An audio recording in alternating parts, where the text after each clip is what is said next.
మన ప్రభువును రక్షకుడైన యేసుక్రీస్తు నామములో అందరికీ శుభాలు తెలియజేస్తున్నాను. ప్రియులారా, ఇంత బాగున్నారు కదా. చూడండి, ఈ దినములకు ఏర్పాటు చేయబడిన లేఖన భాగంలో చూసినట్లయితే మత్తయి సువార్త 19వ అధ్యాయము 20వ వచనం. అందుకు ఆ యవ్వనుడు, ఇవన్నీ అనుసరించున్నాను, ఇకను నాకు కొదువ ఏమని అని ఆయనను అడిగాను. అందుకు యేసు, నీవు పరిపూర్ణుడ ఒకటకు కోరిన ఎడల చదువుకుందాం, ప్రార్థన చేసుకుందాం. పరిశుద్ధుడా, ప్రేమగల తండ్రి, నీ పరిశుద్ధ పాదం స్తోత్రం దేవా. ప్రభా తండ్రి, ఇంతవరకు నేను ప్రభా నీ వాక్యం ఇంతవరకు నేను ప్రభా తండ్రి మమ్మల్ని సజీవులుగా ఉంచిన విధానం బట్టి నాయన మీకు వందనం తెలియజేసుకుంటున్నాం ప్రభా. ఇదిగోనైనా వాక్యం మేము ధ్యానించుకుంటుండగా మాతో ఉండండి, మాతో ఉండి నడిపించండి నాయన ప్రభా. ప్రతి ఒక్కరి తండ్రి కనుగల జీవులు గ్రహించిన మనసును వాక్యానుసారంగా జీవించే జీవితం దయచేయమని మా ప్రభు అయిన బ్రతిమాల వినమ్మగా విడుకుంటున్నాము తండ్రి. ఆమె ఇది మనకి ఏర్పాటు చేయబడిన అంశం ఏంటంటే పరిపూర్ణత. చూడండి, ఒక యవనస్తుడు పరిగెత్తుకుని వచ్చాడు. రోడ్డు మీదే మోకరించాడు ప్రభు దగ్గర. రోడ్డు మీదే మోకరించాడు. ప్రభా, నిత్యజీవం పొందుటకు నేనేం చేయాలి అని అడిగాడు. 10 ఆజ్ఞలు పాటించు అన్నారు ప్రభు. 10 ఆజ్ఞలు పాటించు అన్నారు ప్రభు. బాల్యం నుండి ఇవన్నీ అనుసరించుతూనే ఉన్నాను అన్నాడు. బాల్యం నుండి నేను ఇవన్నీ అనుసరించుతూనే ఉన్నాను అన్నాడు. ఇక నాకు కొదువు ఏమిటి అని అడిగాడు. నీకు ఒకటి కొదువుగా ఉన్నది. నీ ఆస్తిని అమ్మి బీదలకిమ్ము, నీవు వచ్చి నన్ను వెంబడించు అన్నాడు ప్రభు. అంతే, అతని ముఖం ఏమైపోయింది? అతని ముఖం మాడిపోయింది. మరి పరిగెత్తుకుంటూ వచ్చాడు, మరి నెమ్మదిగా నడిచి వెళ్తున్నాడు. అతని ముఖంలో సంతోషం అనేది ఏమీ లేదు, దుఃఖపడుతూ వెళ్ళిపోయాడు. మీరు అనుకోవచ్చు, దేవుని నమ్ముకుంటే ఆస్తులు అమ్ముకోవాలా? దేవుని నమ్ముకుంటే ఆస్తులు అమ్ముకోవాలా? కాదు, ఎంత మాత్రం కాదు.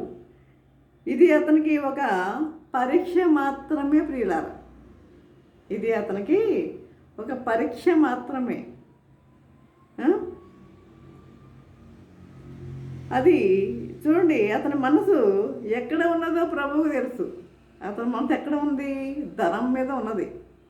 అతని మనసు ఎక్కడ ఉన్నదో ప్రభువుకు తెలుసు. అందుకే ప్రభు ఎలా అన్నాడు, దేవుడు అబ్రహాముకు కూడా పరీక్ష పెట్టాడు కదా. అబ్రహాముకు కూడా పరీక్ష పెట్టాడు.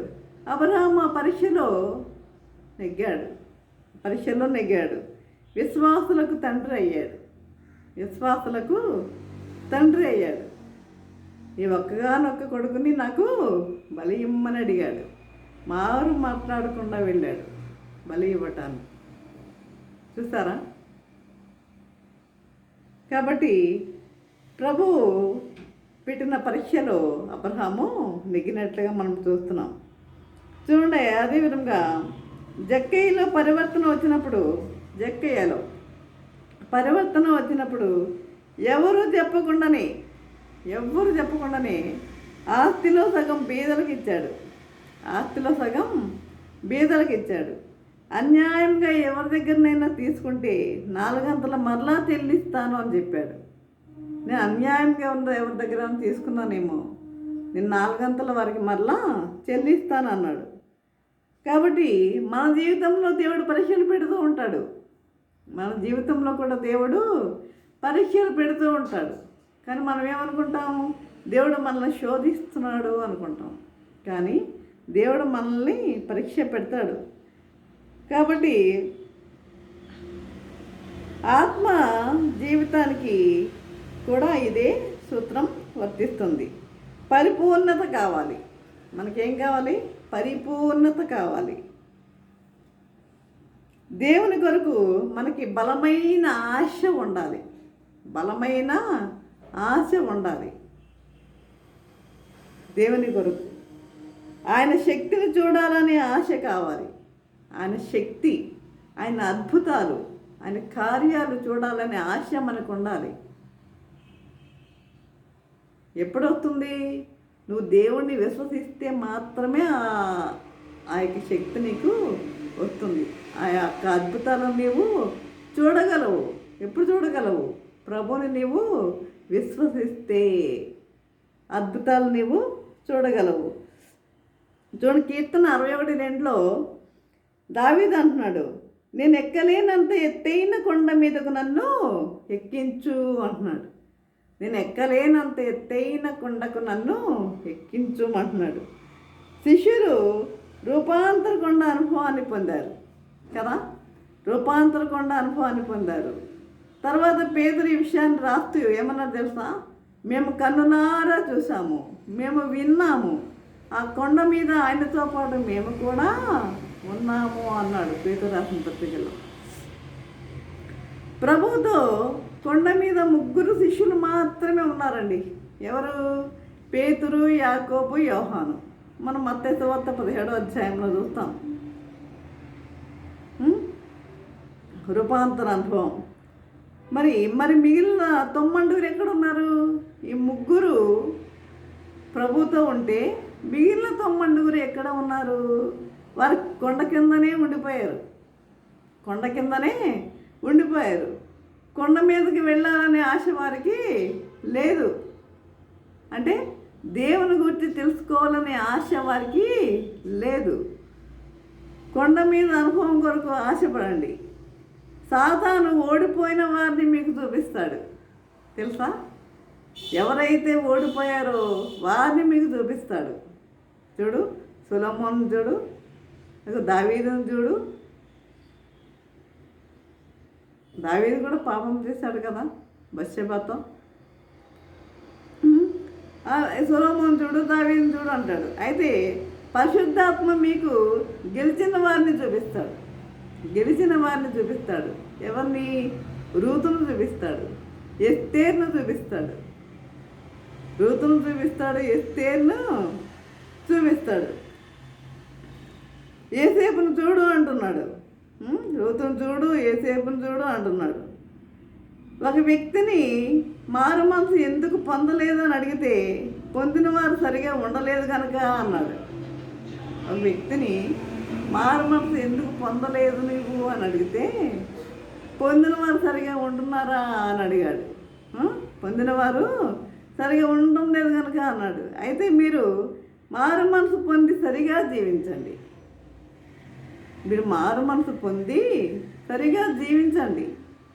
మనుషులతో మీరు పోల్చుకోవద్దు. యేసు ప్రభువుని మీకు మాదిరిగా పెట్టుకోండి. ప్రభు ఈ లోకానికి వచ్చింది దేనికి? మనకు మాదిరి చూపించటానికి. ప్రభువుని మనకి మాదిరిగా పెట్టుకునేవారిగా ఉండాలి. ప్రార్థన చేయడానికి వచ్చిన వ్యక్తి ప్రక్కనే ఉన్న సుంకరతో పోల్చుకుంటున్నాడు. ప్రార్థన చేయడానికి వచ్చిన వ్యక్తి పరిసయ్యుడు సుంకరతో పోల్చుకుంటున్నాడు. ఒకరితో ఒకరు మనం పోల్చుకునే వారిగా మనము ఉండొద్దు. చూడండి, యెజబెలు చంపేస్తానని ఏలియా కబురు పంపితే ఏలియా ఏం చేశాడు? భయపడిపోయాడు. ఎంత గొప్ప ప్రవక్త ఏలియా, ఎంత అద్భుత కార్యాలు చేశాడు. ఆయన ఒక స్త్రీ నేను చంపేస్తానని కబురు పెడితే ఏలియా భయపడిపోయాడు. బండతో మాట్లాడదు నీకు నీళ్ళు ఇస్తుంది అని మోషేతో చెప్పినప్పుడు మోషే ఏం చేశాడు? బండతో మాట్లాడలా. ఏం చేశాడు? ఆ యొక్క ఇశ్రాయేలీయుల యొక్క సనుగుడికి విసిగిపోయి బండని 2 సార్లు బాదినట్లుగా మనం చూస్తున్నాం. బండను కొట్టాడు. అంతే, కనాను దేశంలోకి వెళ్లకుండా ఆగిపోయాడు. ఎందువల్ల? బండను కొట్టడం వలన. దేవుడు చెప్పిన మాటకి విరుద్ధంగా చేశాడు ఇక్కడ. అంటే చూడండి, మనుషులు ఎంత గొప్పవారైనా మానవ బలహీనతలనే ఉంటాయి. బలహీనతలు లేని వాళ్ళు ఎవరు ఉండరండి. ప్రతి ఒక్కరికి ఏదో ఒక బలహీనత ఉంటుంది. ప్రతి ఒక్కరికి ఏదో ఒక బలహీనత ఉంటుంది.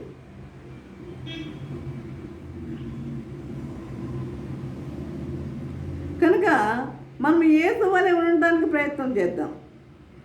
మీలో చాలామంది ప్రతి ఆదివారం చర్చికి వచ్చి దేవుని వాక్యం వింటూ కూడా ఈ లోకంతో మీరు ఏం చేస్తారు? రాజీ పడిపోతారు. వాక్యం విన్నంత వరకే, బయటకు వచ్చిన తర్వాత మీరు ఏం చేస్తారు? ఈ లోకంతో రాజీ పడిపోతారు. విన్న వాక్యం అంతా పక్కనే అక్కడక్కడే ఈ చెవితో విని ఈ చెవితో వదిలిపెట్టేవారిగా ఉంటారు చాలామంది. నీకు సాధ్యం కాని దాన్ని చేయమని ప్రభు చెప్పడు కదా. నీకు అసాధ్యమైనది ఏదైనా చేయమని చెప్తాడా ప్రభు? నీకు సాధ్యం కానిది ఏదైనా చేయమని చెప్తాడా?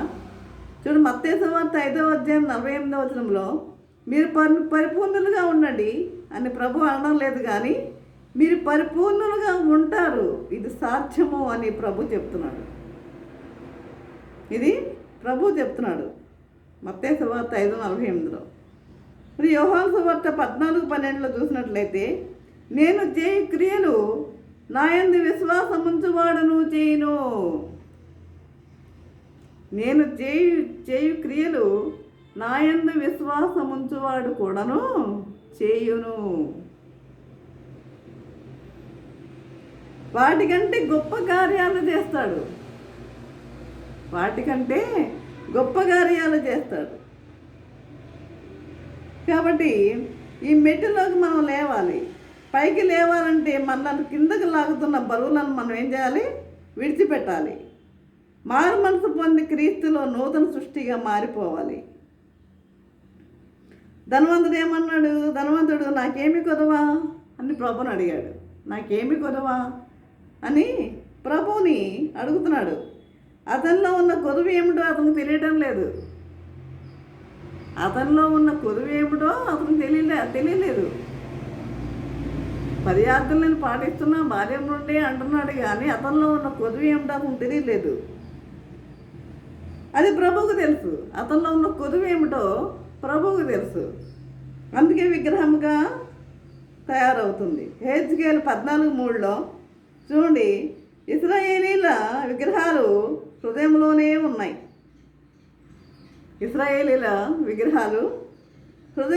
ఉన్నాయి. హృదయాలలో విగ్రహాలు పెట్టుకొని దేవుని దగ్గరికి వచ్చారు. దేవుడు వారి ముఖాన్ని కాదు కానీ వారి హృదయాలను చూస్తాడు. వారి ముఖాలను కాదు కానీ వారి యొక్క హృదయాలను చూశాడు. నీవు బంధువులను, స్నేహితులను, నీ పై అధికారులను సంతోషపెట్టాలని చూడకు. మనం అందరినీ సంతోషపెట్టగలమా? మనం అందరినీ సంతోషపెట్టగలమా? లేదు, మనం అందరినీ సంతోషపెట్టలేము. కాబట్టి అందరినీ తృప్తిపరచలేము. దేవుని సంతోషపెట్టడానికి ప్రయత్నించండి. ఎదగడానికి ప్రయత్నించండి. దేవుని సంతోషపెట్టడానికి ప్రయత్నించేవారిగా ఉండండి. చూడండి, పేతురు రాసిన మొదటి పత్రిక 1వ అధ్యాయం 16వ వచనంలో చూసినట్లయితే, సమస్త ప్రవర్తన యందు పరిశుద్ధులై ఉండండి. మన దేవుడు పరిశుద్ధుడు. పరలోకములో దూతలు, సైన్యముల అధిపతికి యెహోవా పరిశుద్ధుడు అని గాన ప్రతిగానాలు చేస్తున్నారు. మన మాటల్లో పరిశుద్ధత ఉండాలి. వ్యర్థమైన మాటలు మనము మాట్లాడకూడదు. అనవసరమైన మాటలు మనం మాట్లాడకూడదు. వ్యర్థమైన మాటలు మాట్లాడొద్దు. అనవసరమైన మాటలు మాట్లాడొద్దు. వస్త్రధారణలో పరిశుద్ధత. వెనుక నుండి మిమ్మల్ని చూసేవారికి మీ శరీర భాగం కనపడకూడదు.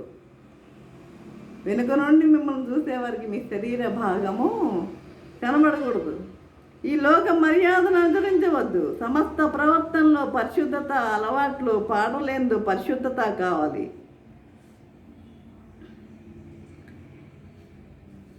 ఏసేపు పాపం నుండి దూరంగా పారిపోయాడు కదా. ఏసేపు పాపం నుండి దూరంగా పారిపోయాడు. అందుకోసం జైలుకి వెళ్ళవలసి వచ్చినా బాధపడలా. జైలుకి వెళ్ళవలసి వచ్చినా బాధపడలేదు. టీవీలో సినిమాలు, సీరియల్స్ దేవునికి ఇష్టం కావు. సేపు సీరియల్స్, సినిమాలు చూస్తూ ఉంటారు కదా, అవి దేవునికి ఇష్టం కావు. నీవు అపవిత్రతను ఇష్టపడుతూ ఆపదలో ప్రార్థిస్తే దేవుడు వినడు కదా. నువ్వు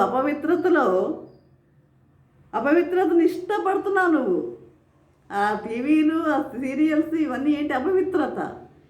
దీనిని ఇష్టపడుతూ దేవుణ్ణి ప్రార్థిస్తే దేవుడిని ప్రార్థన ఆలకిస్తాడా?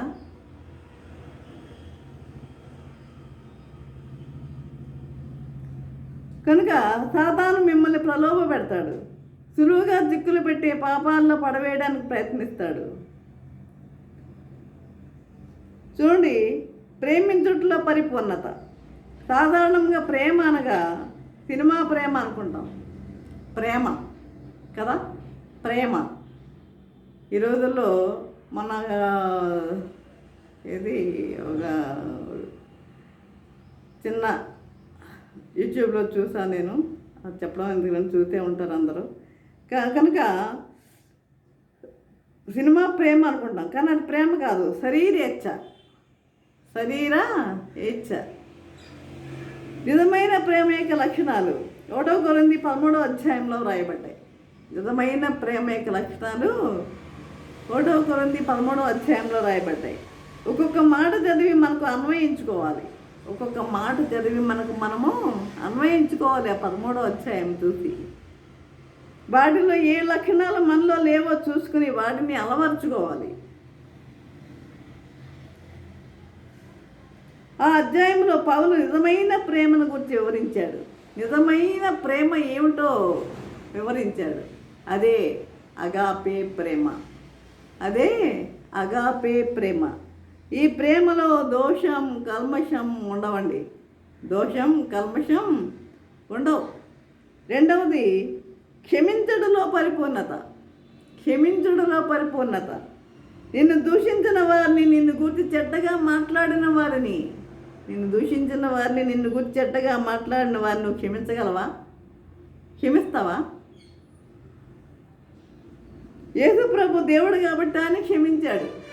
ఆయన దేవుడు కాబట్టి ఆయన క్షమించాడు. మనం క్షమించగలమా? మానవునికి అది సాధ్యం కాదంటావా? అయితే చూడండి, స్టెఫన్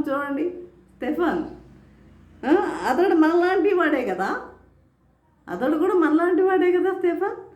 అయితే యూదులందరూ తను రాళ్ళతో కొడుతుంటే ఒళ్ళంతా రక్తసిక్తమైపోతూ ఉంటే, అతను యూదులంతా రాళ్ళతో కొడుతూ ఉంటే రక్తసిక్తమైపోతూ ఉంటే, ఒళ్ళంతా రక్తం కారుతుంటే మోకరించి ఏం చేశాడు ఆయన?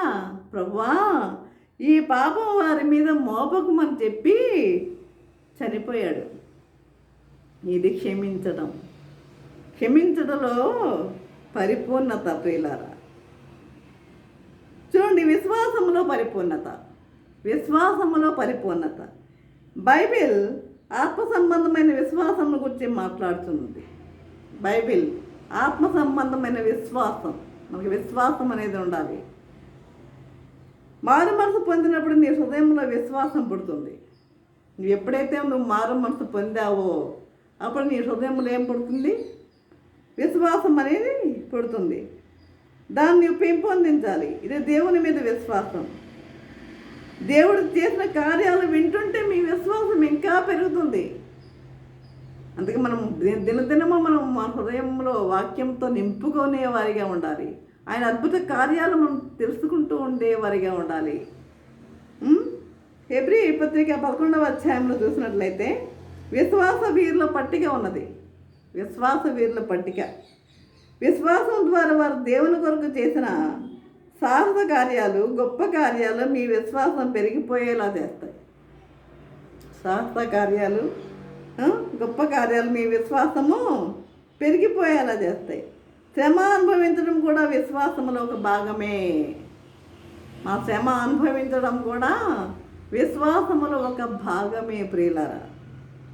మీరు సంపూర్ణులుగా అవ్వాలంటే ఓర్చుకోవాలి. ఓర్పు అనేక గొప్ప కార్యాలను చేస్తుంది.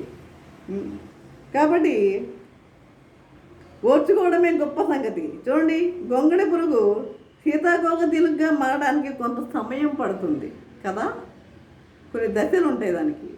గొంగళి పురుగు సీతాకోక చిలుకగా మారడానికి కొంత సమయం పడుతుంది. అవసరమైన సహాయాలు చేసి అనవసరమైన సహాయాలు చేసి సలహాలు చెప్పి పరిస్థితిని పాడు చేయొద్దు. ఉద్యోగమును నీపై అధికారిని తిడుతున్నాడని నీవు బాధపడద్దు. ఎన్ని ఉద్యోగములు నేను ఎవరిని తిట్టారనుకో, నీ అధికారి నేను తిట్టవచ్చు, కానీ నువ్వు బాధపడేవారిగా ఉండవద్దు. తొందరపడి రాజీనామా చేయవద్దు. కాబట్టి దీర్ఘశాంతము ఆత్మఫలాలలో ఒక ఫలం. ఆత్మఫలాలు ఎన్ని? 9 కదా. ఈ ఆత్మఫలాల్లో ఒక భాగము దీర్ఘశాంతము. దేవుని సేవకులు, దేవుని బిడ్డలు ఎన్నో శ్రమలు అనుభవించారు. ఎన్నో శ్రమలు అనుభవించారు. ఏవి ఎన్నో శ్రమలు పడినా ఎన్నో శ్రమలు పొందాడు కదండి దేవు. మనకు తెలియనిది ఏముంది? ఎన్నో శ్రమలు పొందాడు. ఏవి ఎన్నో శ్రమలు పడినా చివరికి రెట్టింపు ఆశీర్వాదం పొందాడు. 2 అంతల ఆశీర్వాదాన్ని ఆయన పొందుకున్నాడు. ఎన్ని శ్రమలు వచ్చినా కూడా సహనంలో పరిపూర్ణత రావాలి. క్రీస్తు యేసునందు సద్భక్తితో ఉన్న వారందరూ హింస పొందుదురు. క్రీస్తు యేసునందు సద్భక్తితో ఉన్న వారందరూ హింస పొందుదురు. ఎవరైతే సద్భక్తితో ఉంటారో వారు ఎలా ఉంటారంట? హింస పొందుతారట. ఇంకొకటి రేపు నేను ముగిస్తాను. శ్రమలలో పరిపూర్ణత. నీవు ఆత్మలో ఎదగాలి. ఆత్మలో ఎదగాలి. ఆత్మలో బలపడాలని ప్రభువు ఆశిస్తున్నాడు. అపోస్తలుడైన పౌలు 1 కొరింథీయులకు రాసిన మొదటి పత్రిక 11:1 అంటున్నాడు, నేను క్రీస్తును పోలి నడుచుకొనుచున్న ప్రకారము మీరును నన్ను పోలి నడుచుకొనుడి. నేను క్రీస్తును పోలి నడుచుకొనుచున్న ప్రకారము మీరును నన్ను పోలి నడుచుకొనుడి. ఆయన క్రీస్తును పోలి నడుచుకుంటున్నాడంట. కాబట్టి మీరు నన్ను పోలి నడుచుకోండి అంటున్నాడు. ఇది ఎంత సవాలుకరమైన మాట. ఆయనకు సాధ్యమైతే మనకు కూడా సాధ్యమే. ఆయనకు సాధ్యమైంది పౌలుకి, భక్తుడైన పౌలుకి, అయితే మనకు కూడా సాధ్యమే. ఏ విషయంలోనూ రాజీ పడవద్దు. ఒకప్పుడు మనము సామాన్యులమే కానీ ఇప్పుడు క్రీస్తు మనలో జీవిస్తున్నాడండి. క్రీస్తు మనలో జీవిస్తున్నాడు కనుక మనము క్రీస్తు వలె మనము జీవించగలము. మనం క్రీస్తు వలె ప్రేమించి, క్రీస్తు వలె సహించి, క్రీస్తు వలె క్షమించి, క్రీస్తు వలె జీవించి అనేకులకు మాదిరిగా ఆశీర్వాదకరంగా ఉండేవారిగా ఉందాం.